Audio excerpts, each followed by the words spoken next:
соат ба вақти прагада ҳаст ва фурсат аст ки бозам ман шуморо ба суҳбат дават мекунам. Бинандагони азиз, яъне дақиқтараш сархати хабарҳои рӯзро ба саҳми шумо мерасонам, чун баъд аз расоси соати дигар бозам барномаи хабарӣ дорем ки пешниҳоди шумо азизон мешавад бо тафсилот ва ҷузъиёти хабару гузоришҳои рӯз аз ҳаёти мардуми Тоҷикистон ва ҷаҳон. Ва боварӣ дорам ки чун ҳамеша ҳам дар ин суҳбате ки ҳоло бо шумо хоҳем дошт ва ҳам дар барномаи хабарӣ моро танҳо намегузоред.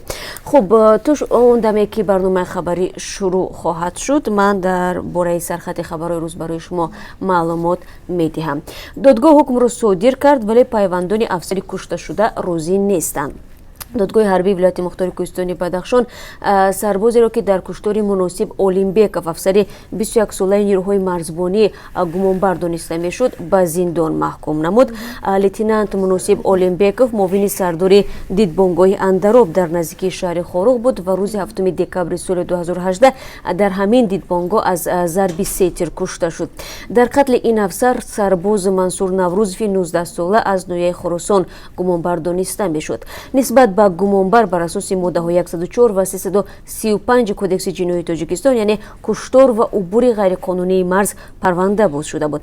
Аммо наздикони афсари кушташуда баъд аз баромадан аз мурофиаи додгоҳӣ ба Радиозодӣ гуфтанд ки аз болои ҳукм шикояти кассатсионӣ хоҳанд бурд. Чуну чаро ин хабарро дар барнома бароятон бинандагони азиз шаҳр медиҳем.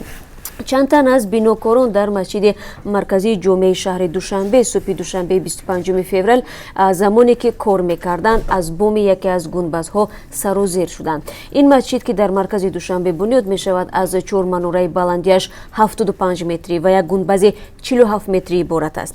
Дар гузашта мақомот гуфта буданд ки сармоягузори аслии тарҳ Қатар аст ки танҳо барои сохтмони бино $70 миллион ҷудо кардааст. Тоҷикистон ҳам гуфта буд барои бунёди ин масҷид $30 миллион медиҳад. Хуб, фикр мекунам то барномаи хабарӣ мо кӯшиш хоҳем кард ки дар бораи вазъи сохтмончиёни афтида аз ин баландӣ ва ҷузъиёти ин ҳодисаро барои шумо бигӯем, чунки ҳамкорони мо аз наздик ин хабарро пайгирӣ доранд. Ва ҳамчунин як мавзӯи дигареро ки ҳамкорони мо дунбол доранд дар мавриди даргузашти яке аз қудоҳои президенту Малия Раҳмон аст ки дар ноҳияи Кушониён ба хок супорида мешавад.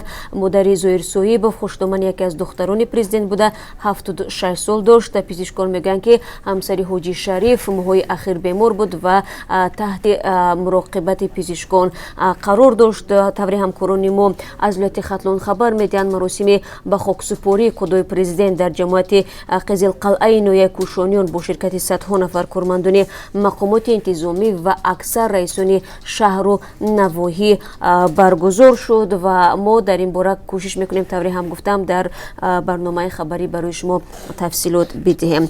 ҳамин гуна мансабдорони ироқӣ гуфтанд рӯзи якшанбе нирӯҳои демократии Сурия даҳо ошӯбгари боздоштшудаи гурӯҳи даҳшатафкани давлати исломиро ба Ироқ таслим намуданд.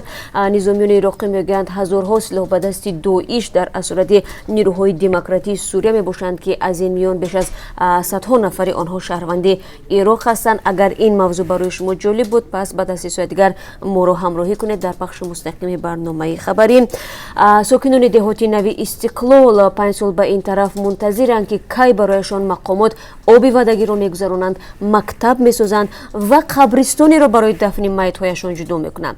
сокинонеро ки ҳоло дар деҳоти Навбуниёд дар Ваҳдат ба сар мебаранд, соли 2013 баъди заминларзаи харобиовар дар шаҳри Ваҳдат ба ин макони нав кӯчонданд. хонаҳоро барояшон хеле зуд сохта доданд, вале дигар ҳеҷ шароите барои зиндагии созгор барои онҳо фароҳам нашудааст. сокинон мегӯянд ҳанӯз соли 2014 президенти Тоҷикистон ба ин деҳот омада буд, аммо баъди рафтани ӯ дигар корҳои бунёдӣ ба истилоҳ ях бастанд.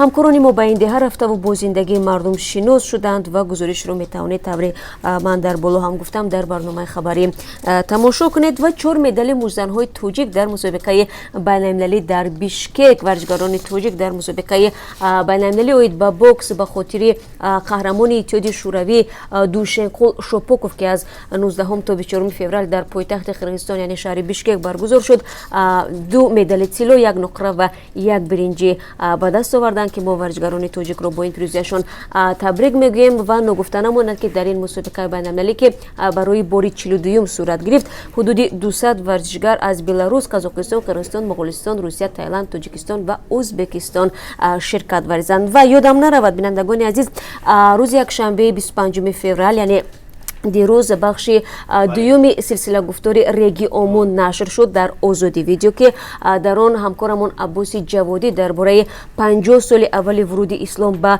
мовароунар суҳбат мекунад ва теъдоди зиёде аз шумо бинандагони азиз дар ин робита аз мо пурсед ки кай шумораи дуюми ин силсила гузориш нашр мешавад. хуб акнун шумо метавонед ба озодӣ видео ворид шуда ин гузоришро тамошо кунед ва дар баҳс низ ҳамроҳ шуда саволҳое ки доред дар робита ба ин гузориш ва дигар мавзӯи таърихӣ барои мо бифиристед. ман бо шумо худоҳофизӣ намекунам, балки баъд аз 3 соат дигар дар пахши мустақим бо шумо дигар бора мулоқот хоҳем дошт.